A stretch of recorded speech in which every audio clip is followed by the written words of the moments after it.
There's been no let-up in the violence in Gaza. The Israeli military has confirmed that it's destroyed the building which houses the offices of some foreign news operations. Staff had been evacuated following warnings from Israeli officers. Israel says it was targeting Hamas military intelligence.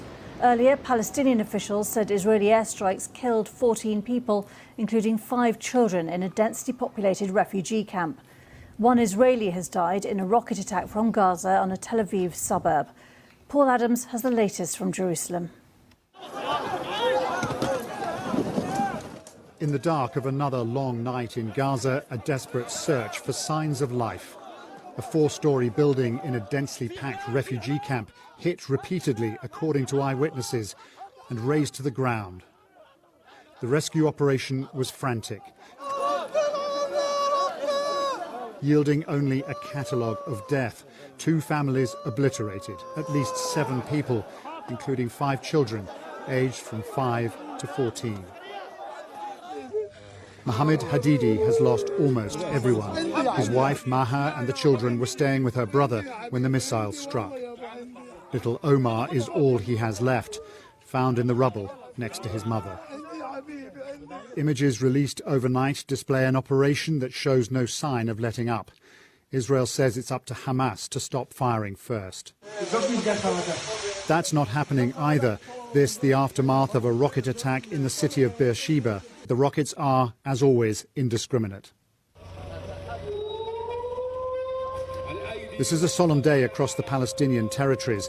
In Ramallah, on the West Bank, sirens sounded to mark the 73 years since the creation of the State of Israel and the dispossession of hundreds of thousands of Palestinians. On the streets of Israel's mixed cities, where Jews and Arabs live side by side, uneasy quiet this morning after nights of shocking violence. This is Jaffa, scene of fresh disturbances last night, now almost deserted.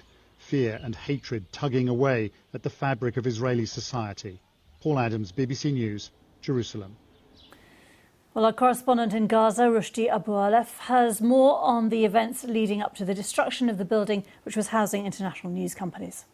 Yeah, it's true. It's not far from our office in Gaza. We have been watching the destroying of the building live from our rooftop. It's the biggest building so far. It's housing about 60 residential people, housing tech companies, engineering companies, including the Al-Jazeera satellite TV channel.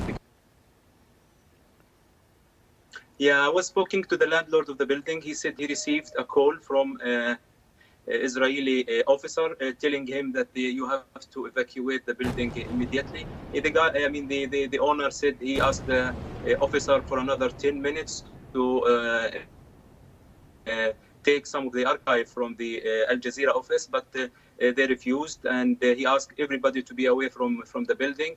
Then it was fired some warning shots.